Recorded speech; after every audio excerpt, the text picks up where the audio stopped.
여자는 본인의 노력으로 직장에서 뛰어난 성적을 거둔 엘리트 여성이었습니다. 그리고 남자는 중산층 가정에서 태어난 잘생긴 의사였습니다. 두 사람은 운명적으로 뉴욕에서 만나게 됐는데요. 하지만 결국 두 사람은 차례대로 실종되었습니다. 경찰 조사 아래 기이한 진실이 사람들께 알려지게 됐습니다. 그럼 그 당시 도대체 무슨 일이 있었을까요? 그들은 또 어떤 복잡한 관계였을까요? 안녕하세요, 여러분. 미스터리 수사국에 오신 걸 환영합니다. 2003년으로 돌아가 사건에 대해 같이 알아봅시다. 미국 최대의 도시인 뉴욕은 미국에서는 물론 세계적으로 경제와 금융, 그리고 상업과 무역, 또 문화와 매체의 중심이라고 할 수 있습니다. 사람들이 흔히 듣는 브로드웨이와 월스트리트는 모두 뉴욕에 위치하죠. 뉴욕은 미국에서 인구 밀도가 가장 높은 도시일 뿐만 아니라 이민자들의 도시이기도 합니다. 최신 데이터에 따르면 이곳에는 300만 명을 넘는 이민자들이 지내고 있고 200개 이상의 언어를 사용한다고 합니다. 이곳은 가장 다양한 인구 집단이 모여있는 도시입니다. 그리고 오늘 우리가 얘기할 이야기는 바로 여기서 일어났습니다. 마리아 필라크루즈는 성공한 직장인으로 성공한 여성 투자 은행가라고도 할 수 있습니다. 그녀는 포덤 대학교에서 MBA 학위를 취득한 후 시티은행에서 애널리스트로 일한 뒤 유명한 바클레이스 캐피털로 이직하여 수석 신용대출 애널리스트로 연봉이 20만 달러 이상, 한화로 약 2억 6천만 원을 넘게 됩니다. 아무런 배경이 없는 그녀에게는 이미 완벽한 삶을 살고 있다고 할 수 있습니다. 35세의 마리아는 키가 150cm에 불과하고 몸무게는 40kg이 조금 넘었습니다. 그녀의 키는 조금 작았어도 항상 활기찼습니다. 그녀는 얼굴뿐만 아니라 몸매 관리도 잘해서 겉보기에 25살 정도밖에 안 되는 것 같았습니다. 마리아는 본인의 생활에 아주 만족하였습니다. 필리핀에서 태어나 꿈을 이루기 위해 과감히 고향을 떠나 미국으로 건너간 그녀는 미국 이민에 성공했을 뿐만 아니라 사람들이 부러워할 만한 직업도 가지고 있습니다. 마리아에게는 일이 전부였습니다. 그녀는 한 번도 지각하지 않고 조퇴한 적도 없으며 모든 일에 최선을 다했습니다. 그러나 이렇게 성실한 그녀가 어느 날 갑자기 무단결근을 했습니다. 2003년 4월 14일, 그날은 월요일이었습니다. 그녀의 동료들은 아침 일찍 출근하여 회의를 진행하였습니다. 그러나 이상하게도 항상 가장 일찍 도착하는 마리아가 나타나지 않았던 거죠. 그리고 그녀의 핸드폰이 꺼져 있었고 아파트로 연락을 해도 전화 받는 사람이 없었습니다. 이렇게 3일 동안 기다리게 된 동료들은 결국 더 이상 기다릴 수 없어 마리아의 아파트로 찾아갔습니다. 그들이 도착했을 때 그녀의 문 앞에는 3일간의 월스트리트 저널이 쌓여 있었습니다. 분명 무언가가 이상했습니다. 마리아의 상사 한스는 마리아가 입사할 때 등록한 비상연락처에 전화를 걸었습니다. 그녀는 뉴저지에 사는 마리아의 작은 어머니였는데 작은 어머니는 아들에게 그녀의 아파트로 가게 하였습니다. 경찰의 도움으로 그들은 마리아 아파트의 문을 열었습니다. 그들은 방 안으로 들어가자마자 싸한 느낌이 들었고 부엌 싱크대에는 접시가 높이 쌓여 있었고 식탁 위에는 포도 한 송이가 놓여 있었습니다. 방 안에는 뒤집힌 흔적과 싸운 흔적이 없었고 붉은 자국도 없으며 마리아만이 사라졌습니다. 마리아의 가족은 바로 경찰에 신고했지만 뉴욕 경찰은 이러한 실종 사건에는 크게 의미를 두지 않는 것 같았습니다. 사실 아마 사건을 조사하고 싶지만 그럴 능력이 부족했습니다. 기록된 데이터에 따르면 2003년 초 4개월 동안 뉴욕 경찰서에서는 18,400건이 넘는 실종 신고 접수가 있었습니다. 만약 이전의 실종자까지 계산하면 더 무서운 숫자일 겁니다. 대부분의 실종 사건은 미스터리로 남게 됐는데요. 이것 또한 뉴욕 경찰의 무능을 증명하였습니다. 마리아의 가족은 경찰을 믿지 못하여 사람 찾는 공고를 대량 인쇄하여 뉴욕의 거리에 붙였으며 또 여러 기자를 연락하여 뉴욕의 주요 신문에 실종자 공지를 게재했습니다. 그들은 심지어 웹사이트를 만들어 정보를 수집하였죠. 하지만 몇 개월이 지났는데도 유력한 단서를 얻지 못했습니다. 단지 4월 13일 오전 11시쯤 마리아가 근처 교회로 가는 걸 누군가가 목격했다는 것과 그녀가 회사로 가 다음날 회의에 필요한 자료를 챙겼다는 것만 알게 됐습니다. 이후로 그녀는 다시 나타나지 않았습니다. 경찰은 아파트 근처의 CCTV를 통해 마리아가 사라지기 전 별 이상이 없다는 걸 확인했습니다. 그녀는 검은색 옷을 입었는데 약속이 있는지 빠른 속도로 거리에서 걷고 있었습니다. 그녀의 뒤에는 미행하는 사람이 없었습니다. 그럼 마리아는 어떻게 사라진 것일까요? 그리고 그녀는 누구를 만나러 간 것일까요? 마리아의 컴퓨터에서 이메일 내역을 조사한 결과 경찰은 마리아가 수년 동안 흑모설이라는 병에 시달렸다는 걸 발견하였습니다. 이것은 구강질환의 일종으로 환자의 혀가 검게 변하게 됩니다. 신체 건강에는 아무런 영향이 없지만 보기에는 좋지 않았죠. 마리아는 다양한 치료법을 시도해봤지만 아무 효과가 없어 최근에는 레이저 치료를 받고 있었습니다. 마리아가 사라지기 이틀 전 그녀는 갑자기 의사와의 예약을 취소했는데 공교롭게도 그녀가 실종된 날에 그녀의 신용카드 이용 내역에 따르면 그녀가 그 의사의 병원 근처에 나타난 것으로 확인되었습니다. 마리아와 의사가 주고받은 이메일에 따르면 의사가 신용카드 결제 말고 미화로 400달러, 한화로 약 52만 원을 현금으로 결제해달라고 한 적이 있습니다. 그리고 마리아가 사라지기 전에 바로 400달러를 인출했었습니다. 이로써 두 사람이 만났다는 것을 알 수 있었죠. 경찰은 레이저 치료를 담당한 의사가 마리아의 실종과 관련이 있을 거라고 추측하여 경찰 측은 그를 조사하기 시작했습니다. 이 의사의 이름은 딘 파이엘로인데요. 경찰이 그에게 신문을 하려고 했을 때 그가 병원은 닫고 저택을 팔고 이미 출국했다는 사실을 알게 되었습니다. 미국에서의 모든 걸 포기하고 혼자 출국하는 것은 아무리 봐도 어떤 문제가 있는 것 같았습니다. 1959년 딘 파이엘로는 뉴저지의 중산층 가정에서 태어났습니다. 그는 어렸을 때부터 잘생겼을 뿐만 아니라 또 매우 똑똑하여 이웃들은 그를 아주 좋아했습니다. 메디슨 고등학교를 졸업할 때 그는 동급생들로부터 성공할 가능성이 가장 높은 사람으로 선정되었습니다. 그의 가족들도 물론 그에게 큰 기대를 품고 있었죠. 1977년에 딘은 렌셀러 폴리테크닉 대학에 입학하게 됐습니다. 그는 잘생긴 외모와 탄탄한 몸매로 유학생들 사이에 인기가 많았습니다. 원래 모든 것이 좋은 방향으로 나아가고 있었지만 딘은 2학년이 되자 갑자기 학교를 그만두었고 건설 현장에서 일하기 시작했습니다. 그러다 그는 공사 작업반장까지 맡게 되었죠. 그리고 막노동을 하게 된 딘의 몸매는 더욱 완벽해졌습니다. 처음 딘의 아버지는 아들이 학교를 그만둔 것에 아주 불만스러웠지만 아들이 학교를 다니지 않아도 잘 지내는 걸 보고 점차 아들의 결정을 따르기로 하였습니다. 하지만 딘은 하나의 결정으로 아버지를 화나게 하여 병원에 입원까지 하게 됐습니다. 딘은 자신이 동성애자이며 남성에게만 관심이 있다고 공개적으로 밝혀 그 후로 그는 게이바와 나이트클럽을 방문하기 시작하였습니다. 딘은 잘생긴 외모로 아주 큰 인기를 얻게 되었습니다.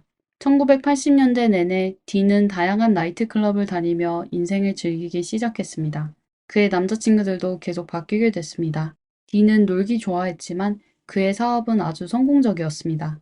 그는 공사 작업 반장 일을 했을 뿐만 아니라 건설을 전문으로 하는 회사를 설립하기도 했습니다. 그가 건설업으로 많은 수입을 얻게 되어 뉴욕에서 고가의 단독주택을 구입하기도 하였죠. 그의 주택은 오래되었는데요. 이는 또 꽤 유명했습니다.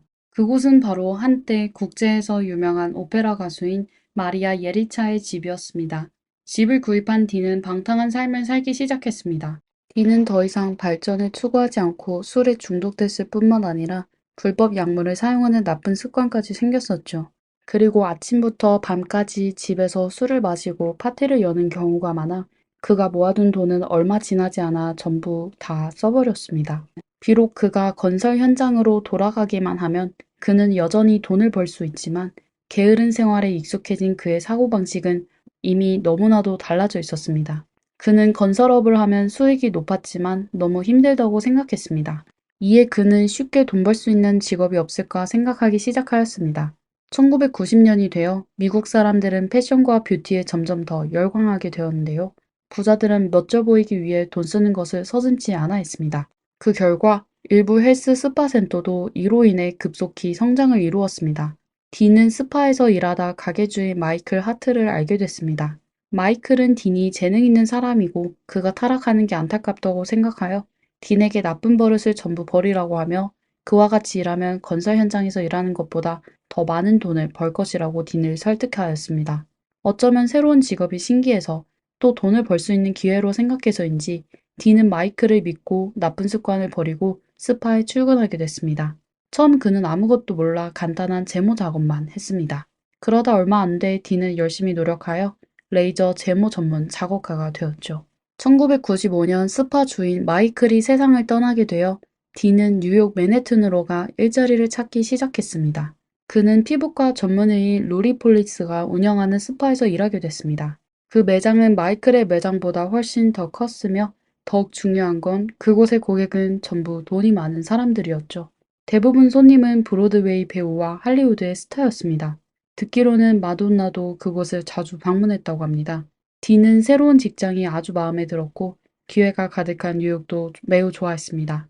그는 1년 넘게 스파에서 일해왔으며 고객들로부터 호평을 받았습니다. 딘의 야망을 품게 되어 결국 독립하기로 결심했습니다. 그러다 얼마 안 돼 그는 파크 애비뉴에 본인의 병원을 설립하고 값비싼 레이저 장비를 임대했습니다. 처음 그는 레이저 제모 사업만 하여 잘생긴 외모와 노련한 실력으로 사업이 잘 돼갔습니다. 하지만 점점 많은 돈을 벌게 되자 어렵게 끄는 나쁜 습관을 다시 갖게 되었습니다. 낮에는 흰색 옷을 입고 예의 바르게 행동하며 손님에게 아주 친절하게 대했으며 밤이 되기만 하면 디는 술을 마시기 시작했고 불법 약물을 흡입했습니다. 그는 직업 때문에 오피오이드 비강 스프레이를 접할 수 있었습니다. 이는 진통제의 일종으로 코 스프레이로 약을 투여하며 약효도 아주 강력했습니다. 디는 점차 그 약에 집착하게 되었죠. 사실 그는 스파에서 일할 때부터 환자를 마취하고 그 약을 훔친 적이 있었는데요. 복용하는 약이 증가하게 되어 환자의 약만 훔치는 것으로는 부족하게 되어 그는 로리 의사의 처방전을 훔쳐 서명을 위조하고 많은 약을 처방했었습니다. 그 약은 2.5ml 한 병에 $100, 한화로 약 13만 원 정도 하는 아주 비싼 약이었는데 디는 하루에 적어도 한 병을 사용했었습니다.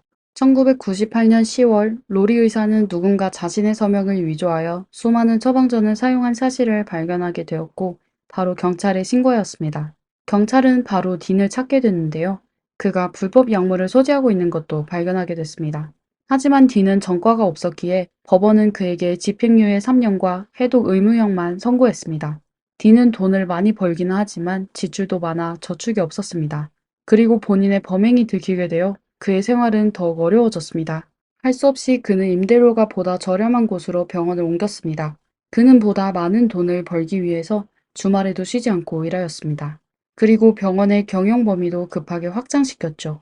레이저 제모에서 레이저 흉터 제거, 레이저 피부 리프팅, 레이저 문신 제거, 또 다양한 스킨케어 등을 운영하였습니다. 돈만 주기만 하면 그는 모든 손님을 받아들였습니다. 딘이 불법 약물을 끊고 진지하게 일하게 되자 얼마 안 돼 딘은 또 많은 고객을 얻게 됐습니다. 하지만 역사는 다시 반복되었습니다. 돈이 생기자 딘은 예전의 생활로 돌아가 또 술과 불법 약물에 빠지게 됐고 더 이상 사업에 신경을 쓰지 않았습니다. 그는 모아둔 돈이 바닥났을 뿐만 아니라 빚도 지게 된 거죠. 할 수 없이 남자친구 그렉 바흐에게 손을 벌리게 되었고 바흐는 딘에게 수천 달러를 여러 번 빌려주었지만 딘은 불법 약물에 중독되어 아무리 많은 돈을 빌려줘도 턱없이 부족했습니다. 그러다 딘은 또 임대료가 없어 병원을 18번가 근처의 그라머시 파크로 옮기게 됐습니다. 그 당시 딘에게는 이미 선택의 여지가 없었습니다. 그는 많은 빚이 생겼으며 남자친구와도 헤어지게 되었고 그리고 클리닉 사업도 예전만큼 좋지 않았으며 또한 그의 클리닉에서 치료를 받은 후 피부에 심각한 문제가 발생하고 심지어는 외모가 손상되는 증상이 나타났다는 고객들의 불만이 자주 접수되었습니다. 2002년 9월 딘의 클리닉은 이미 세 무리의 사람들로부터 주목을 받고 있었습니다. 그중 두 명은 기자인데요. 그들은 딘이 불법 진료로 많은 사람에게 피해를 줬다는 소식을 받아 몰래 조사하기로 하였습니다. 그리고 경찰도 그를 주목하는데요. 로리 박사의 신고로 딘의 병원을 조사하기 시작하였습니다. 기자는 비밀 조사와 증거 수집을 거쳐 2002년 10월 6일 뉴욕 포스트의 일면에 그가 당신의 피부를 짓무르게 할 것이다 라는 폭발적인 뉴스가 게재되었습니다. 그 뉴스는 딘에 대한 보도인데요. 딘이 의학적인 지식이 없고 대학도 졸업하지 않았으며 그는 그냥 제모사였는데 클리닉을 개업한 것이었다 라는 이야기였습니다. 그 후 그는 급하게 사업을 확장했는데 확장한 사업은 전문적인 의학 배경과 자격증이 필요했습니다. 하지만 딘의 병원은 어떠한 자격도 갖추지 않았고 그는 많은 환자의 피부 문제를 악화시켜 합병증까지 일으켰습니다. 뉴스가 보도되자 딘은 면허 없이 영업을 한 혐의로 체포되었습니다. 그 당시 뉴욕의 법률은 무면허 의료 행위에 대한 처벌이 심각하지 않았는데요. 최고 형량은 징역 4년뿐이었습니다.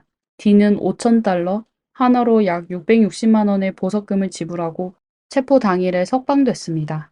물론 그의 석방 조건은 더 이상 의료 행위를 하지 않는 것이었죠. 소득이 없어진 딘은 50만 불, 하나로 약 6억 6천만 원의 빚을 지고 있을 뿐만 아니라 소송도 해결해야 했습니다.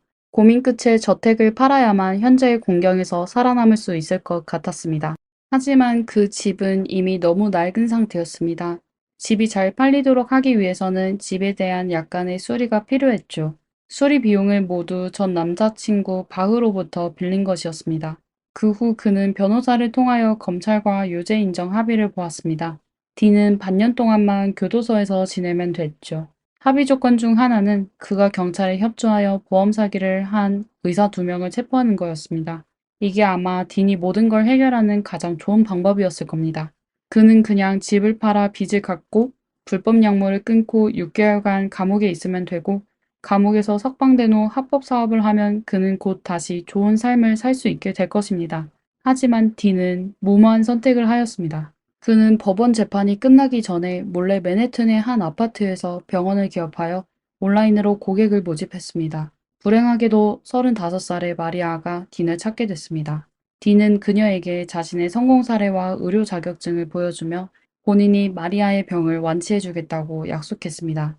마리아는 급히 치료받기 위하여 또 딘이 전문적인 모습에 넘어가 그녀는 딘의 말을 믿고 진료하기로 결정하였습니다. 이어 앞서 말씀드린 그녀가 마지막으로 CCTV에 나타나게 됐습니다. 마리아의 이메일 내용으로 미루어 보았을 때 마리아는 2003년 4월 13일에 현금을 인출한 후 딘의 진료소를 방문한 후 다시는 걸어 나오지 않았습니다. 경찰 조사 과정에서 뉴욕대 병원의 한 의사가 중요한 단서를 제공했는데요. 그는 4월 13일에 딘이 그에게 전화하여 한 여성 환자가 리도카인을 주사한 뒤 경련과 쇼크가 발생했다며 어떻게 해야 하는지를 물었고 그는 딘에게 서둘러 병원으로 가서 응급치료를 받으라고 하였습니다. 하지만 딘이 환자를 병원 응급실로 보냈는지는 모른다고 전했습니다. 여기까지 조사하게 된 경찰은 딘이 마리아를 해친 뒤 해외로 도주한 것으로 추측하였습니다. 하지만 마리아가 어디에 있는지는 역시 누구도 몰랐습니다. 피해자를 찾지 못하면 경찰이 할 수 있는 게 별로 없었습니다. 설령 딘을 체포했다 하더라도 유죄 판결을 하기는 쉽지 않았습니다. 바로 이때 딘의 전 남자친구 바흐가 중요한 단서를 제공했습니다. 그는 딘이 저택을 팔기 직전에 이상한 행동을 했었다고 하였습니다. 알고 보니 딘은 저택이 판매되기 전날에 이상한 시멘트 더미를 차고에 넣었습니다. 그리고 바흐가 우연히 차고에 들어가자 딘은 그에게 욕을 하며 당장 쫓아냈습니다. 바흐는 또 차고에서 썩은 내가 났다고 진술하였습니다. 그 당시 마침 마리아가 사라진 지 며칠 뒤였습니다. 그의 진술을 듣게 된 경찰은 바로 딘의 집으로 달려갔습니다. 그 당시 그 집은 주인이 바뀌었었는데요. 경찰은 양해를 구한 뒤 저택을 수사하기 시작하였습니다. 2월 18일 경찰은 수색 끝에 차고에서 검은색 여행 가방을 발견했습니다. 그리고 그 안에는 실종된 마리아가 들어 있었습니다. 딘은 도주하였지만 그를 추적하는 건 어렵지 않았습니다. 그의 출국 기록을 통해 그가 단기 비자를 갖고 코스타리카행 비행기에 탔다는 걸 확인했습니다. 경찰은 그와 친구들의 이메일을 통해 그의 IP 주소를 확보하였고 그가 코스타리카의 수도인 사노세에 있다는 걸 알게 됐습니다. 심지어 경찰보다 더 빨리 딘을 찾아낸 기자도 있었습니다. 딘은 게이바를 자주 다녀 사진 한 장으로 그를 바로 찾을 수 있었습니다. 경찰은 딘의 사진을 신문에 게재하여 얼마 지나지 않아 어떤 리조트 주인은 제보를 전했습니다. 그는 신문에 나온 그 사람이 바로 저희 리조트에 있으니 빨리 서둘러서 오세요 라고 하였습니다. 2004년 2월 26일 코스타리카 경찰은 리조트로 출동하였습니다. 그 당시 딘은 호텔 수영장에서 여유롭게 음료를 마시고 있었고 그는 갑자기 나타난 경찰을 보고 전혀 당황하지 않으며 저항하지도 않고 아주 침착하게 경찰을 따라갔습니다.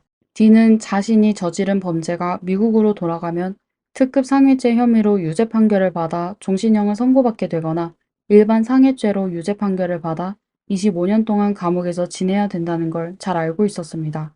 이에 그는 미국으로 돌아가는 걸 거부하였습니다. 딘은 이민 변호사를 고용하여 법률의 허점을 찾아냈습니다. 그것은 바로 코스타리카와 미국 간의 범죄인 인도 협정에 코스타리카 국민의 범인의 인도가 금지되어 있다는 것입니다. 딘은 자신이 코스타리카 국민이 되면 모든 문제가 완벽하게 해결될 것이라고 생각하였습니다. 이민을 하기에는 시간이 부족하여 그는 이전에 집주인 부부를 찾아 자신을 양자로 입양해달라고 부탁하였습니다.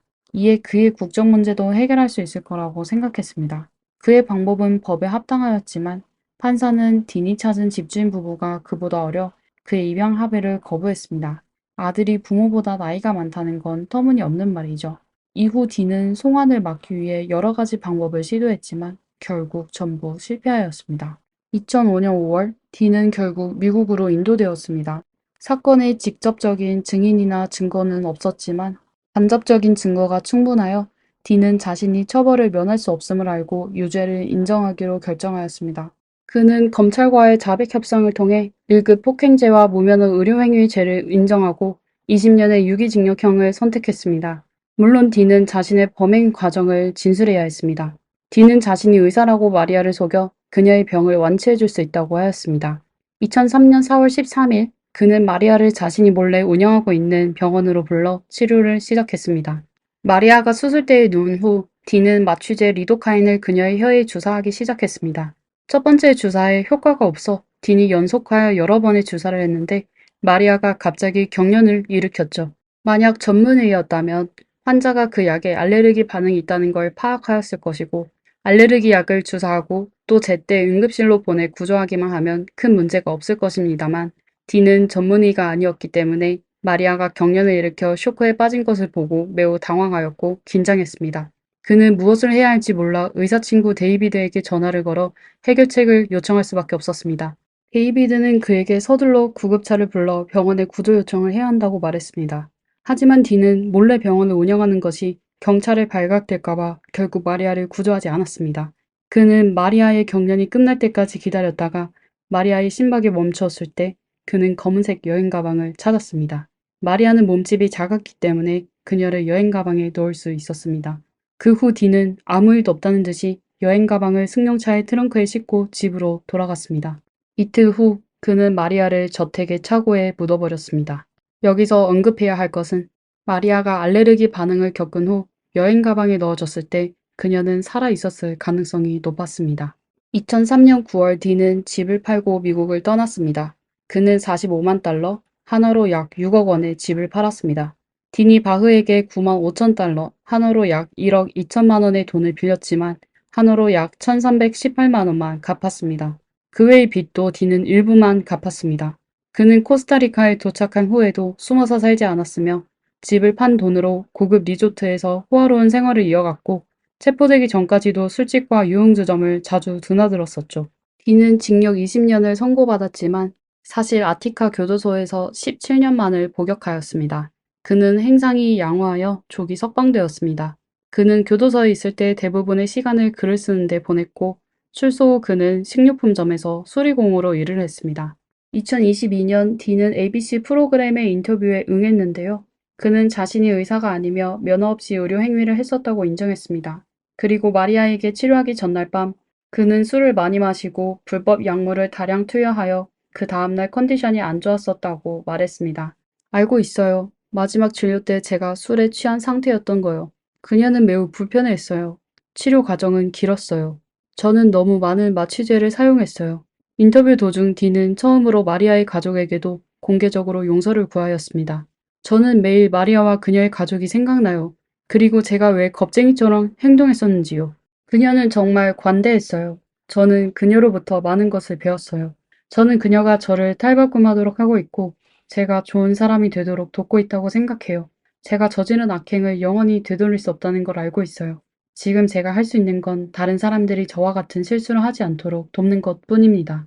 딘은 법적 처벌을 받고 공개 사과를 했지만 마리아의 가족이 딸을 잃은 고통이 결코 사라지지는 않을 것입니다.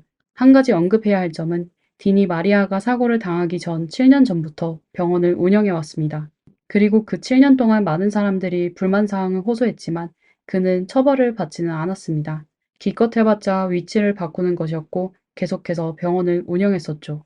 간단한 레이저 제모는 괜찮았지만 복잡한 레이저 시술은 규정에 따라 자격을 갖춘 의사가 시술해야 합니다. D는 의사 자격 없이 7년 동안 무면허로 사람들을 치료해 왔다는 건 정부의 감독에도 문제가 있다는 것입니다. 요즘 뷰티 클리닉의 다양한 프로젝트가 큰 인기를 얻고 있습니다. 모두가 아름다움을 좋아하지만 이에 반드시 신중함도 기울여야 할 것입니다. 오늘의 영상은 여기까지입니다. 재미있게 보셨다면 좋아요와 구독 부탁드리겠습니다. 이상 미스터리 수사국이었습니다. 감사합니다. 다음 영상에서 뵙겠습니다.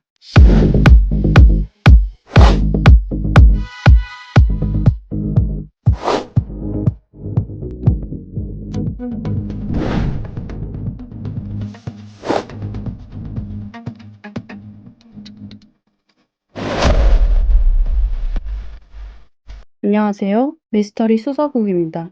오늘은 저희와 같이 스트리퍼의 함정을 알아봅시다. 하룻밤에 명품 가방을 사고 일주일 만에 차를 구매하고 한 달 만에 집을 구입합니다. 이 여성들은 법적 책임을 회피하는 완벽한 수단으로 돈을 많이 벌었습니다. 그럼 그녀들의 거짓말에 넘어간 남자는 머리가 좋지 않았던 걸까요? 사실 이 몇 남성들은 겉보기에 결코 그렇게 멍청해 보이지도 않습니다. 우선 오늘 사건의 주인공 로슬린 케오에 대해 알아봅시다. 그녀는 어릴 때부터 뛰어난 사업 능력으로 초등학생 때 용돈을 모아 월마트에서 큰 봉지에 과자와 사탕을 사곤 했습니다. 그러고는 집에서 작은 포장으로 나누어 반 친구들에게 팔아 차익을 벌곤 하였죠. 로슬린의 친아버지는 그녀가 3살이 되던 해에 아무 말도 없이 그녀와 그녀의 어머니를 두고 집을 떠났습니다. 그녀의 어머니는 아이들을 키우기 위하여 아침 저녁으로 일하다가 몇 년이 지나지 않아 더 이상 버틸 수 없게 되었고 조부모에게 아이를 맡기고 아직 젊다는 이유로 부유한 노인과 결혼하여 다시는 로슬린을 돌보지 않았습니다. 재정적 어려움으로 로슬린은 17살에 학교를 중퇴하고 레스토랑에서 웨이트로 일을 하게 되었습니다. 그녀는 열심히 일하며 또 말주변이 좋아 다른 사람들보다 팁을 더 많이 얻을 수 있었습니다. 하지만 그녀가 번 돈으로 가족을 먹여 살리기에는 턱없이 부족했습니다. 특히 그녀는 어머니처럼 20살이 되기 전에 딸을 낳았는데 남자친구도 그녀의 아버지처럼 아이가 태어나자마자 떠나버렸죠. 고민 끝에 로슬리는 돈을 더 많이 벌기 위해 나이트클럽에서 일하기 시작했습니다. 그녀가 살고 있는 도시는 인구수가 매우 적어 그녀에 관해 이야기하는 것이 가족들에게 영향을 끼칠까봐 그녀는 짐을 싸서 뉴욕으로 가기로 했습니다. 사실도 그녀의 선택이 옳다는 것을 증명했습니다. 뉴욕에 도착하자마자 그녀는 유명한 스포츠 클럽에서 스페셜 댄서로 일하게 됐습니다. 그 클럽은 체인점으로 전국에 지점을 두고 있었죠. 하지만 뉴욕에 있는 클럽은 특별했는데 댄서들은 아름다웠고 아주 과감하였습니다. 그리고 클럽은 뉴욕의 비즈니스 센터와 가까웠고 월스트리트 엘리트들이 술을 마시고 스트리퍼가 춤추는 걸 보며 스트레스를 풀곤 했습니다. 그들은 또한 그곳에서 고객을 접대하고 사업에 대해 논의하는 것을 좋아했습니다. 스트리퍼들이 큰 돈을 벌 수 있는 비결은 누가 부자인지 정확히 파악한 뒤 적절한 시기를 찾아 돈을 한 번에 크게 버는 것이었습니다. 이와 관련해서 그녀들은 모두 자신만의 비법을 가지고 있었죠. 남자가 어떤 시계를 차는지, 어떤 벨트를 착용하는지, 어떤 휴대폰을 사용하는지, 어떤 카드를 사용하는지 등을 살펴서 그들을 등급으로 분류합니다. 그녀들은 남자들의 등급에 따라 다양한 유혹 수단을 사용하죠. 상대방이 부자라는 사실을 확인하게 되면 바로 다양한 스킬을 동원해서 그 남자가 술을 사고 팁을 주도록 유도합니다. 또 시기를 잘 파악하여 손님을 바이 룸으로 데려가죠. 정보에 따르면 그곳은 야릇한 분위기가 가득하고 프라이빗한 룸이었습니다. 룸의 시간당 요금은 $1,000로 하나로 약 135만 원부터 시작하여 상한선은 없었습니다.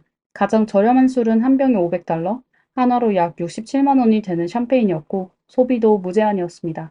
이런 장소에서 돈을 가장 많이 버는 댄서는 가장 아름답거나 춤을 가장 잘 추는 댄서가 아니며 사람을 확실히 잘 보고 말주변이 좋고 남자가 돈을 잘 쓰게끔 하는 사람이었습니다.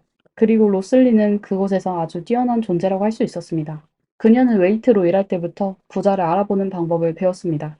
더욱이 그녀는 어린 시절의 환경 때문에 다른 사람과 말하는 법을 잘 알고 있었죠. 아무리 화가 나더라도 그녀는 드러내지 않고 사람을 즐겁게 해줄 수 있었습니다. 처음 로슬리는 1년 동안만 돈을 벌고 그 후 경제적 어려움을 극복한 후 스트리퍼 일을 그만두었습니다. 학교로 돌아가서 학위를 취득하고 보통의 일을 찾아 좋은 삶을 살려고 했습니다. 하지만 그녀가 하룻밤만 움직이면 수만 달러를 벌 수 있게 되자 그녀는 평범한 삶을 사는 건 잠시 미뤄도 될 거라는 생각이 들었습니다. 하지만 쉽게 큰 돈을 벌 수 있는 날들은 오래 지나지 않아 나쁜 소식이 전해져 왔습니다. 이는 미국의 경제 위기가 시작된 것이죠. 가장 큰 피해를 입은 사람은 월스트리트의 엘리트들이었습니다.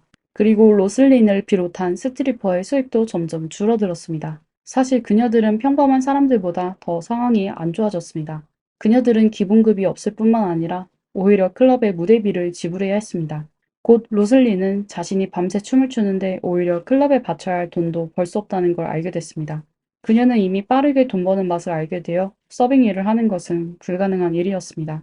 이렇게 그녀의 동료들은 비밀리에 특별한 서비스 사업을 시작하게 됐습니다. 하지만 로슬리는 끝내 마음을 독하게 먹지 못하고 한편으로 계속 춤을 추며 한편으로는 손님들을 주의 깊게 관찰하기 시작했고 돈이 많은 손님이 오기를 기대했습니다. 결국 그녀는 드디어 한 사람을 잡게 되었습니다. 그러나 그는 돈이 많지 않은 늙은 남자였죠. 오늘의 두 번째 주인공은 사만다 바바시입니다. 사만다는 얼굴부터 몸매까지 과도한 성형수술을 받은 것으로 보였습니다. 그녀는 나이트클럽의 단골이었는데 춤을 춘 적이 없고 다른 남자들과 클럽을 방문하곤 하였습니다.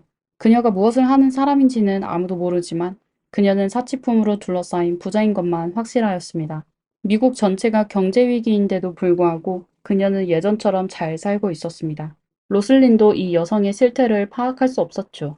호기심에 그녀는 사만다에게 접근하기 시작하였습니다. 뜻밖에도 두 사람은 공통점이 많았습니다. 그녀들은 모두 가난한 가정에서 태어나 어릴 때 학교를 그만두고 일을 했으며 두 사람 모두 미혼모였습니다. 두 사람이 서로를 알게 된 후 로슬리는 마침내 마음속의 질문을 물었습니다. 저한테 얘기해보세요. 어떻게 돈을 버시나요? 그녀의 질문에 사만다는 알 수 없는 미소를 지으며 내일 월스트리트에서 만나요. 제가 보여드릴게요. 곧 알게 될 거예요. 라고 하였습니다. 다음날 로슬리는 약속 시간에 맞춰 갔는데 사만다를 못 알아볼 뻔했습니다. 잘 재단된 양복과 스커트를 입고 섬세한 화장을 하고 가방에는 노트북을 들고 있는 사만다는 일하는 엘리트와 같았습니다. 사만다는 호화롭게 장식된 바에 앉아 와인 한 잔을 주문하고 목표물을 찾기 시작했습니다. 근처에는 전부 고급 오피스 빌딩이 있었는데 그곳에서 일하고 있는 사람들은 퇴근 후 술을 마시며 즐기곤 하였습니다. 곧이어 사만다는 목표를 정했습니다. 그는 롤렉스를 착용하고 AE 블랙카드를 긁는 중년의 남성이었습니다. 그녀는 빈자리를 찾는 척하다 곧 상대방과 대화를 시작했습니다. 그 남자는 한 회사의 고위 임원이었고 뉴욕으로 출장을 온 것입니다. 남자가 사만다에게 무슨 일을 하고 있냐고 묻자 그녀는 웃으며 영업일을 해요 라고 대답했습니다. 그렇게 두 사람은 대화를 시작하게 되었습니다. 사만다는 일하며 스트레스를 많이 받는다며 또 상사가 엄격하고 고객들과 사이좋게 지내기가 어려운 척했습니다. 그녀는 와인을 몇 잔 하더니 상대방을 유혹하기 시작하였습니다. 남자는 그녀의 모습을 보고 은근히 기뻐하였습니다. 그리고 사만다가 한 다음 말은 남자로 하여금 오늘 밤 이 여자와 무슨 일이 있을 거라고 확신하게 됐습니다. 사만다는 그에게 자리를 옮겨서 계속 술을 마실래요? 라고 말했습니다. 그녀의 말에 남자는 바로 계산하고 그녀를 따라 스코어스로 갔습니다. 여기까지 시청자 여러분께서도 어느 정도 짐작이 가셨을 거라 믿습니다. 사만다는 사실 꽃뱀이었습니다. 클럽의 주류 판매는 막대한 수익을 남겼습니다. 500불의 샴페인은 사실 그냥 스파클링 와인인데 비싸봤자 수십 달러밖에 하지 않았습니다. 그리고 객실비를 포함하면 1박 비용이 90% 이상이 순수 수익이 될 수 있습니다. 사만다는 우연히 만나게 된 남자들을 속여 돈을 쓰게 하고 술집은 40%의 몫을 그녀에게 주곤 했죠. 어떻게 보면 사만다에게는 원금이 들지 않는 장사였습니다. 그녀의 말을 듣게 되자 로슬린도 마음이 동했습니다. 클럽에서 손님이 찾아오기를 기다리는 것보다 차라리 옷을 입고 돈을 벌 수 있는 이 일에 도전해보고 싶었습니다. 마침 사만다는 본인도 나이가 들어 이 일을 몇 년 더 할 수 없을 것이라고 생각했죠. 새로운 사람들을 훈련시켜 본인에게 돈을 벌어다 주는 것도 괜찮을 것이라고 생각하였습니다. 이렇게 두 사람은 합작하여 꽃뱀이 되기로 결정하였습니다. 그 후 그녀들은 카리나 파스코치라는 여성도 불러 같이 일하게 됐습니다. 그녀는 예술 전공의 대학생으로 평소에는 술집에서 술을 파는 아르바이트를 하고 있었고 스트리퍼는 아니었습니다. 그녀를 막 일을 시작한 인턴 역할을 시키기에는 마침이었죠. 이렇게 세 사람은 한 팀으로 돈을 벌기 시작했는데 곧 문제를 발견합니다. 유혹을 받는 남자들은 대부분 단 한 번만의 육체적 관계나 돈으로 연인 관계를 유지하려고 했습니다. 그녀들은 상대방을 마음대로 거부할 수 없었습니다. 게다가 가끔은 매우 인색한 남자들도 있었습니다. 사만다는 처음에 이 일을 하면서 몸을 절대 팔지 않아도 된다고 당부했었는데 말이죠. 만약 그녀들이 그런 사람을 만나게 되면 어떻게 했을까요? 사만다의 계획으로는 이런 상황이 닥쳤을 때 그녀들을 전문 서비스 업계의 여성을 찾아 그녀들을 대신하게 하려고 했습니다. 하지만 그 남자들은 멍청하지도 눈이 먼 것도 아니었습니다. 불을 꺼서 얼굴이 안 보이면 괜찮은데 만약 상대방이 불을 켰을 때는 또 어떻게 해야 할까요? 이에 사만다는 그녀들이 사람을 취하게 할 수밖에 없다고 하였습니다. 그녀들은 수년 동안 술집에서 일해와 주량이 괜찮았습니다. 하지만 어떤 사람은 그녀들보다 술을 더 잘 마셨습니다. 그녀들은 토할 정도로 술을 마셨지만 상대방은 아무렇지도 않은 경우가 있었죠. 이런 상황을 여러 번 겪은 뒤 더 이상 술을 마실 수 없다며 사만다에게 다른 방법을 생각해 보라고 했지만 사만다는 짧은 시간 내에 좋은 해결책을 생각해내지 못했습니다. 이때 그녀는 TV 뉴스를 통해 마약 밀매 조직이 체포됐다는 소식을 접하게 됐습니다. 사만다는 그녀들도 마약을 접할 수 있겠다고 생각했습니다. 그녀는 친숙한 밀수업자 몇 명을 찾아 비슷한 약을 구입하였습니다. 다음의 작업에서 팀원들은 몰래 고객의 컵에 약을 탔죠. 결과적으로 효과는 매우 좋았고 상대방의 주량이 아무리 좋더라도 술을 두 잔만 마셔도 약에 취해 쓰러졌습니다. 그녀들은 몇 번의 투약에 곧 그 약물이 놀라운 부작용을 가지고 있다는 걸 발견하게 됐습니다. 소량만 투여해도 그 남자들은 꼭두각시처럼 행동하고 시키는 대로 했는데 다음날 깨어났을 때는 아무것도 기억하지 못하는 것이죠. 이렇게 그녀들은 목표의 남성이 약을 먹은 후 그의 신용카드의 사용 한도가 초과될 때까지 긁었습니다. 약물로 인해 그 남자들은 전혀 저항을 할 수 없었습니다. 이런 갑작스러운 큰 소비는 신용카드 회사가 의심해서 카드 소유자에게 전화를 걸어 확인 요청을 하는 경우가 많습니다. 이때 그녀들은 남자의 비서인 척하며 전화를 받아 손님을 접대하고 있으니 걱정하지 않아도 된다고 하였습니다. 그렇다면 남자들이 술에서 깬 후 그 엄청난 소비 내역을 보게 된다면 무슨 일이 일어날까요? 그들은 거의 100% 자신이 운이 나빴다고 생각하고 몰래 카드값을 납부할 것입니다. 이건 그들 대부분이 이미 결혼을 했고 또는 기업이나 정계에서도 높은 지위를 갖고 있기 때문에 그런 클럽에서 돈을 쓰는 게 사실 불명예스러운 일이었습니다. 만약 신용카드 회사에서 추적을 하게 되면 그들의 체면을 깎을 수 있어 오히려 비용을 지불하는 게 더 깨끗했습니다. 남자들이 경찰에 신고하지 않을 것을 알게 된 몇몇 여성은 더욱 방탕해졌습니다. 그녀들은 한 장 또 한 장의 신용카드를 긁기 시작했고 사만다의 조직은 점점 더 커져갔습니다. 그녀는 다양한 연령대와 다양한 스타일의 여자들을 모집하고 본인의 판매 회사를 설립하기도 했습니다. 자신을 사장직에 올리고 로슬린을 부사장으로 만들었습니다. 하지만 그녀들은 진정한 사랑을 찾고자 하는 남자에게 결국 패배할 것이라고는 꿈에도 생각지 못했습니다. 도대체 무슨 일이 발생한 것일까요? 그는 요난이라는 뉴욕의 심장 전문의였습니다. 사만다는 대학생인 카리나에게 졸업을 앞둔 간호사로 가장하여 의사에게 애정이 느껴지는 문자를 보내라고 하였습니다. 싱글인 닥터 요나는 바로 그녀의 매력에 빠지게 되었습니다. 얼마 후 그는 카리나에게 저녁 식사를 요청하였는데 와인을 몇 잔 마시자마자 기절하듯 쓰러졌습니다. 다음날 의사는 낯선 호텔 스위트룸에서 깨어나게 되었고 그의 옆에는 카리나가 수필로 적은 하나의 카드가 있었습니다. 카리나는 어젯밤 두 사람이 즐거운 시간을 보냈다는 말이 적혔으며 의사가 술을 너무 많이 마셔 방을 구할 수밖에 없었다며 카드의 마지막 부분에는 핑크색 하트가 그려져 있었고 곧 다시 만나자고 적혀 있었습니다. 의사는 본인의 주량이 괜찮은데 어떻게 몇 잔의 와인으로 취했는지 의아해했습니다. 그리고 아무리 생각해도 전날 밤에 무슨 일이 일어났는지 기억이 나지 않았습니다. 나중에 의사는 그가 너무 신나 술을 많이 마시게 된 거라고 생각했습니다. 그는 카리나에게 전화를 걸어 술에 취해 실수했다며 다시 한번 그녀와 데이트를 하고 싶다고 하였습니다. 손님이 적극적으로 데이트를 요청하는 것은 당연히 좋은 일이죠. 그래서 카리나는 다시 예쁘게 차려입고 약속 장소로 갔습니다. 이번에도 지난번과 다를 바 없었습니다. 와인 몇 잔을 마시고 청구서에 사인한 것만 기억나고 호텔에서 깨어나 자신이 무슨 일을 했는지는 전혀 몰랐습니다. 하지만 그의 의사신문도 그냥 있는 것은 아니었습니다. 뭔가 이상하다고 느껴지기 시작하였지만 그래도 카리나를 의심하고 싶지는 않았습니다. 그의 입장에서 카리나는 순수하고 아름다운 간호사일 뿐 또 그가 가장 사랑하는 사람이었죠. 이런 그녀가 어떻게 거짓말을 할 수 있을까요? 물론 또 다른 이유는 그 당시 의사는 자신의 신용카드 내용을 확인하지 않았기 때문이었습니다. 그래서 그는 다시 사랑하는 여자에게 데이트 신청을 했습니다. 데이트 신청을 받은 카리나는 저절로 웃음이 났습니다. 부자들은 원래 그렇게 멍청한 걸까요? 하지만 그녀가 데이트 장소에 도착했을 때 그녀는 더 이상 웃을 수 없었습니다. 의사가 정한 약속 장소는 재즈 콘서트였습니다. 음악이 시작되면 공연장에는 술이 제공되지 않아 그녀가 약을 탈 수 없었습니다. 그녀는 할 수 없이 의사와 이야기를 나눴죠. 그러다 마침내 콘서트가 끝나자 카리나는 그에게 근처 바에 가서 술 한잔 하자고 제안했습니다. 그 후 의사는 지난 두 번의 데이트와 같이 또 호텔에서 깼죠. 하지만 이번에 그의 휴대폰에는 카드 회사에서 온 문자가 있었습니다. 그의 카드에는 비정상적으로 큰 액수의 소비가 있어 그에게 확인 전화를 달라는 내용이었습니다. 그리고 의사가 그 비용을 확인했을 때 그는 크게 놀랐습니다. 지난 2주 동안 그의 카드에는 전혀 기억하지 못하는 세 건의 내역이 있었습니다. 한 번은 6만 달러, 하나로 약 8천만 원이고, 한 번은 8만 달러, 하나로 약 1억 1천만 원이었으며, 또 한 번은 전날 밤에 12만 달러, 하나로 약 1억 6천만 원을 쓴 것이었습니다. 세 번의 소비는 전부 스코어스라는 클럽과 그 옆에 있는 레스토랑에서 결제한 것입니다. 곰곰이 생각해보니 이 세 번은 전부 카리나와 데이트하며 술에 취했었던 겁니다. 그제서야 의사는 마침내 무슨 일이 일어났는지 알게 됐습니다. 그는 바로 카리나에게 전화하여 그녀를 욕했습니다. 카리나는 그를 아예 블랙리스트에 올렸고요. 분노에 빠진 의사는 갑자기 자신이 사흘 밤 동안 술을 마신 뒤 비정상적으로 기억을 잃었다는 사실이 떠오르게 되어 그는 바로 병원으로 달려가 검사를 받았습니다. 그 결과 그의 몸에서는 암페타민, GHB4 하이드록시 부탄산, 그리고 강력한 수면제 등의 성분이 검출됐습니다.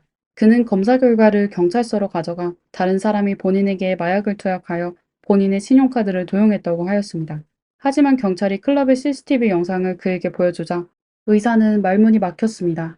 그날 밤 그는 3명의 젊은 여성과 함께 클럽을 갔었는데 발걸음이 불안정했지만 그는 의식이 있는 것처럼 보였고 누군가 그를 안으로 밀어넣지는 않았습니다. 그날 밤 일한 댄서도 의사가 즐거운 시간을 보냈고 다음에 또 올게 하며 청구서에 사인까지 했다고 하였습니다. 의사 몸에 들어있는 성분에 대해 여자들은 그게 전부 불법 약물이라며 의사가 술에 취해 스스로 먹은지 누가 알겠냐고 하였습니다. 이에 경찰조차도 의사가 자발적으로 클럽에 간 것이라고 여겼고 그렇지 않으면 어떻게 3번 연속이나 당할 수 있었을까요? 그들은 의사가 단지 신용카드의 빚을 지불하지 않으려 하는 것 같았죠. 사실 이 돈은 의사에게 큰 문제가 아니었습니다. 하지만 그는 당했다는 것을 정말 참을 수가 없었고 이는 사기 소비라며 지불을 거부했습니다. 클럽은 지불 거부해 신용카드 회사를 고소했습니다. 이어 신용카드 회사는 의사를 고소했습니다. 세 당사자는 서로를 상대로 소송을 시작했습니다. 경찰은 이 인색한 의사를 다소 경멸했지만 그렇다고 가만히 있지도 않았습니다. 그들은 이 의사가 경찰에 신고하기 전 스코어스 클럽이 소비자에게 사기를 친다는 여러 차례의 신고를 받았던 것을 발견했습니다. 또한 서명을 위조하고 신용카드를 부정 사용했다는 의심 사례도 있었습니다. 하지만 신고인이 자신의 신원을 밝히기를 원하지 않아 결국 별다른 결과는 없었습니다. 술집 호객 행위는 이론적으로 처벌하기 어려웠죠. 하지만 신용카드를 도용하는 건 범죄로 판단하여 조사할 수 있었습니다. 경찰은 이 방향으로 조사를 시작하였습니다. 그리고 그들은 고객으로 위장하여 조사하기 시작했습니다. 경찰은 우선 뉴욕의 한 고급 호텔에 객실 2개를 예약했습니다. 그중 하나의 룸에는 카메라와 도청기가 장착되어 있었고 다른 룸에는 경찰들이 숨어 있었습니다. 그들은 뛰어난 연기력과 부자처럼 생긴 경찰에게 고급 자동차와 시계를 장식했고 그가 호텔 아래층의 바에서 술을 마시며 꽃뱀의 관심을 끌도록 하였습니다. 그리고 그들의 작전은 그날 밤 성공을 하게 됐습니다. 한 젊어 보이는 여성이 휴가 기간 동안 관광 가이드 아르바이트를 하고 있다며 잠복 경찰을 찾아갔습니다. 두 사람은 대화를 나누며 금세 친해졌습니다. 그러다 그녀는 자연스레 뉴욕의 스코어스 클럽이 매우 유명하다고 동료가 그랬는데 여자라서 혼자 공연장에 들어가기가 부끄러워요. 같이 그곳으로 가 구경해 주실 수 있을까요? 라고 물었습니다. 그녀의 말을 들은 잠복 경찰은 바로 고개를 끄덕이며 좋아요. 위층 방에 중요한 물건을 두고 왔는데 우선 룸을 들렸다가 그곳으로 갑시다. 라고 하였습니다. 그러자 의사의 말대로 그 여성은 룸으로 들어가자 경찰에게 술을 더 마시자고 했습니다. 경찰은 방에 있는 와인 캐비닛을 열고 그녀에게 선택하라고 하며 그 여성의 행동을 주시하고 있었습니다. 그러자 그는 여자가 손바닥에 숨겨둔 흰 가루를 몰래 와인에 붓는 걸 목격했습니다. 그녀는 아무 일 없는 척하며 경찰에게 다가가 웃으며 마시라고 권유했습니다. 경찰은 술을 마시는 척하며 소매에 꿰맨 스펀지에 몰래 와인을 부었습니다. 하지만 다음으로 경찰관은 한 가지 문제에 직면하게 되었습니다. 이 술을 마신 후 도대체 어떤 효과가 날까요? 경찰은 이게 마약과 같은 성분이 있다는 건 잘 알고 있지만 어떤 반응이 있는지는 몰랐습니다. 그는 할 수 없이 몇 분 후 침대에 쓰러져 자는 척했습니다. 경찰의 예상은 본인이 잠들게 되면 그녀들은 신용카드를 찾아 돈을 마구 쓰는 것이었습니다. 하지만 여성은 화장실에서 나온 후 경찰이 침대에 누워 자고 있는 것을 보고 매우 당황했습니다. 그녀는 경찰을 부축하며 그를 깨우려고 했습니다. 경찰도 상대방이 왜 본인을 깨우려는지 이해하지 못했죠. 하지만 여기까지 온 이상 경찰은 잠든 척하며 상대방의 다음 행동을 기다릴 수밖에 없었습니다. 여성은 경찰을 깨우지 못했고 바로 휴대폰을 꺼내 우두머리인 사만다에게 도움을 요청했습니다. 몇 분 지나지 않아 4명의 여성이 달려들어 왔는데 그 중에는 의사를 3번이나 속인 카리나도 있었습니다. 그리고 이번에 행동을 진행한 여성은 분명히 젊고 경험도 없어 보였습니다. 그녀는 초조해하며 어떻게 된 건지 모르겠다며 복용량에 맞춰 투약했는데 이 남자가 한 잔의 술에 이렇게 됐다고 하였습니다. 카리나는 경찰의 심장박동과 호흡을 확인했지만 아무런 이상도 발견하지 못했습니다. 그녀도 의아해하며 이런 적이 처음이라고 하였습니다. 그녀의 말을 들은 경찰은 그제서야 약은 그를 잠들게 하려는 게 아니라는 걸 깨닫게 됐습니다. 하지만 이제 와서 네 명의 여자 앞에서 벌떡 일어나 아무 일도 없는 척 할 수가 없었죠. 그는 계속 잠든 연기를 계속할 수밖에 없었습니다. 카리나는 바로 리더인 로슬린에게 전화를 걸었는데 로슬린은 어떻게 하든 그를 깨워서 클럽으로 보내라며 본인 없이는 카드를 쓸 수 없다고 하였습니다. 이에 그녀들은 찬물을 뿌리고 뺨을 때리며 얼음을 붓고 또 머리카락과 가슴의 털을 뽑고 팔을 깨무는 등의 다양한 방법을 사용했습니다. 그녀들의 당황한 행동에 모니터 앞에서 보고 있는 경찰들도 더 이상 참지 못해 그를 구출하려고 했습니다. 하지만 그들이 조치를 취하려던 순간 카메라 속 경찰은 몰래 발을 흔들고 있는 것을 발견하게 됐습니다. 이건 그가 아직 버틸 수 있으니 그녀들이 눈치채지 못하게 하라는 것입니다. 그의 동료들은 웃음을 참으며 그녀들이 계속하여 그를 고문하고 있는 걸 지켜보기만 하였습니다. 거의 30분 이후 그녀들은 최선을 다했지만 경찰은 여전히 깨어나지 않았습니다. 결국 그녀들은 이 남자가 어떤 질병으로 깨어나지 못했다며 결론을 지어 포기할 수밖에 없었습니다. 사만다는 결국 전화상으로 우리는 돈을 원하는 거지 누구를 해치려는 게 아니다라고 전했습니다. 그래서 그녀들은 그 남자를 위해 구급차를 불렀습니다. 의사가 도착한 후 그녀들은 현장을 떠났습니다. 잠복경찰은 그제서야 고통에서 벗어날 수 있었죠. 그들의 잠복 작전은 결국 코미디로 끝났습니다. 하지만 경찰은 중요한 증거를 많이 획득했죠. 그 여성들은 피해자에게 약물을 투여하여 그들의 의식이 흐릴 때 신용카드를 사용하여 큰 액수의 청구서에 서명한 겁니다. 가장 중요한 건 손님이 직접 클럽에 갔을 때만 카드를 긁는다는 겁니다. 이건 아주 영리한 행동인데요. 카드를 자신의 손으로 긁지 않는 한 절도범죄와 연관시키기가 어렵기 때문이었습니다. 이것만으로는 경찰이 그 우스꽝스러운 잠복 수사로 누구를 체포할 수는 없었습니다. 그들은 다른 방법을 찾을 수밖에 없었습니다. 새로운 방법은 사실 오래된 방식이지만 적들의 내분을 일으키는 것이죠. 이번 작전에 참여한 사람은 젊은 여경이었습니다. 그녀는 일한다는 명목으로 목표 조직에 들어갔습니다. 여경은 조사를 통해 그녀들이 실제로 관계가 좋은 사람과 보기에 좋은 관계를 유지하는 사람이 있다는 걸 알게 됐습니다. 배급된 돈이 적어 갈등을 겪은 사람도 있었습니다. 이렇게 잠복경찰의 선동으로 정말로 누군가가 조직의 범행 과정을 자백하게 됐습니다. 투약했다는 사실을 증명할 수 있다면 곧바로 3일째 판정이 될 수 있었죠. 투약한 사람은 무조건 감옥에 가야 했습니다. 이에 경찰은 바로 단호하게 몇몇의 주범을 체포하여 사기 조직을 해체시켰습니다. 사람은 잡혔지만 사건의 또 다른 어려운 점은 바로 피해자가 협조를 전혀 하지 않으려고 하는 점이었습니다. 의사 외에 조사에 협조하겠다는 사람은 단 3명뿐이었고 그들은 모두 얼굴을 노출시키지 말라고 요청했습니다. 나머지 사람들은 경찰이 전화하여 사건에 대해 알아보려고 했지만 전부 전화를 끊었습니다. 피해자도 자신이 돈을 잃었다는 사실을 인정하지 않는데 사건은 어떻게 처리할 수 있을까요? 그래서 이 여성들의 변호사들은 이 기회를 이용해 법정 심리 대신 자백 협상을 체결하자는 조건을 내걸었습니다. 이렇게 하면 양측 모두가 목표를 달성할 수 있었죠. 협상 결과 두 명의 주범 사만다와 로슬린에게 집행유예 5년이 선고됐습니다. 그녀들은 보석 협정에 준수한다며 감옥에 갈 필요조차 없었습니다. 나중에 로슬린은 고향으로 돌아가 부모님과 딸과 함께 살았습니다. 그녀는 추후 영화의 각색에 많은 공헌을 했으며 시나리오 작가의 로열티도 많이 받았을 겁니다. 사만다는 나중에 성형외과 의사의 조수가 되었습니다. 로슬린과 달리 사만다는 영화가 자신의 이미지를 비방했다고 생각했습니다. 심지어 제작진과 배우 제니퍼 린 로페즈를 고소하기도 하였습니다. 그리고 결과는 어떻게 됐는지는 아직 결론이 나지 않았습니다. 그리고 카리나를 포함한 다른 공범 2명도 실제로 형을 선고받았지만 그녀들이 형을 집행하는 방식은 아주 이상했습니다. 그녀들은 일요일에만 감옥에 가서 보고하고 그날 밤 감옥에서 다시 나올 수 있었고 또 이렇게 지속적으로 반년만 있으면 됐습니다.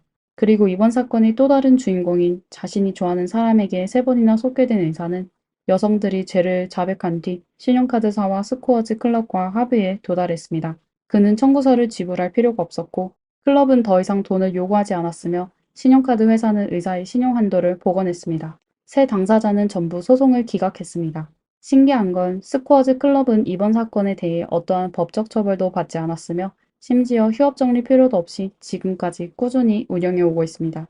오늘의 영상은 여기까지입니다. 이 사건에 대해 어떻게 생각하시나요? 아래의 댓글에 남겨주세요. 영상을 재미있게 보셨다면 좋아요와 구독 부탁드리겠습니다. 감사합니다. 미스터리 수사국입니다. 다음 영상에서 뵙겠습니다.